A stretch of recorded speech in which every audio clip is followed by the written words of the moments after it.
going on, everybody? Dogman Dan here. It is time for another Community Hot Topics video, if you will.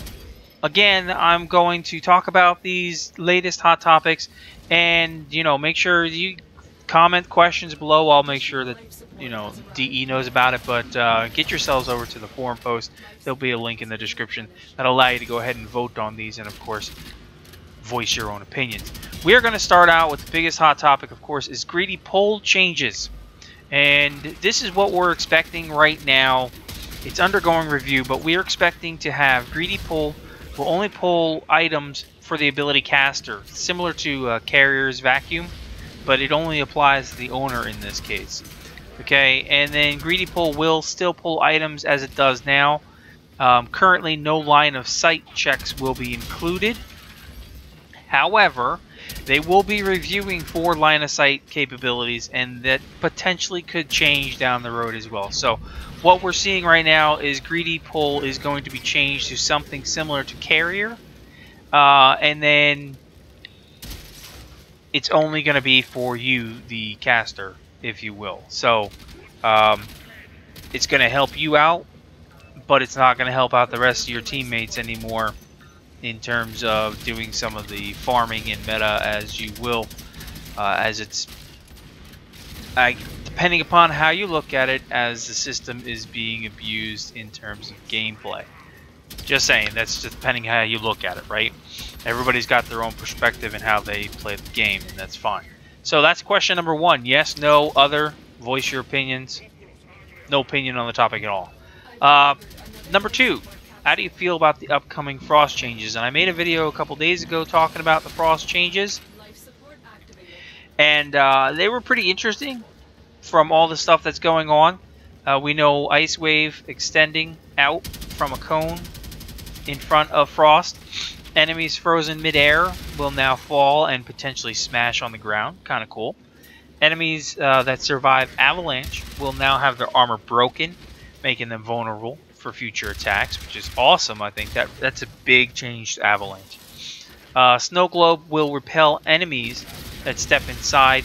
However, that's kind of making the current augment mod useless, so there hopefully be some changes in the augment mod.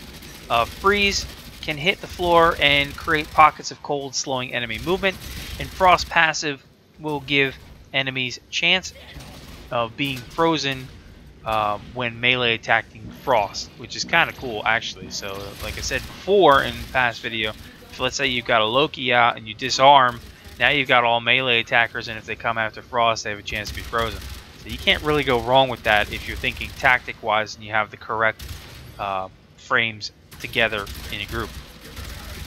So Frost rework changes, yes, no, maybe so, don't like them, do like them, opinions. Then we've got some stuff on PvP. So PvP players, they're wondering if you think movement is too fast in Conclave, and are you excited for Parkour 2.0 in Conclave? I've only played PvP a few times, and I thought the movement was more or less fine. I mean, it's really based off of the current system as it is, so until Parkour 2.0 comes in, it's going to be kind of hard to say, is it working correctly in PvP or not? I think that's just my thought. I mean, I'm excited for it, and it could really dynamically change everything, but nobody's had a chance to play it yet, so it's hard to kind of say, yes, this is going to be awesome. So I'm kind of like, maybe. Need some more information on that one. Then we've got, if you're not a PvP player, if I could speak, do you think the Parkour 2.0 changes will make you want to play Conclave? I think that's probably going to be a no for most people. It's a mode that's separate to itself. If you're a PvP player, you're here to play PvP. If you're a PvE player, you may try Conclave once or twice, but if it's not your style, no matter what is done, you can't get somebody to go into PvP. And I've done it in the past, and I've gotten mostly out of PvP stuff and more into player versus environment and co-op. I'm not really into player versus player too much anymore, but that's just, and it's not just this game, it's in general. I just enjoy myself more you know, team-based type of stuff. So, but we'll see. I don't know that it really changed anybody's mind. And then finally, would you like more corrupted mods? And this has been a pretty heavy topic over time, where, you know, there's not a lot of corrupted mods. We'd like to see some more corrupted mods in the game, some new things created. You know, what would you make? What kind of stats would you put on there? That type of stuff. That'd be interesting to see, get some more feedback from more people. Are there any corrupted stat combinations that you might think are too powerful, you know, or something about the current cards that maybe not, that needs to be adjusted, you know, that type of stuff. So I'm definitely for more corrupt mods. Definitely, I like the challenge of the, you know, going back and forth and thinking, okay, if I max this out, is that too much positive or negative? How does it affect that type of stuff? So that's pretty cool. So definitely, you know, thoughts and opinions on that. Do leave some comments. Again, link in the description over to the forum page that will have this, so you can go ahead and vote your opinions.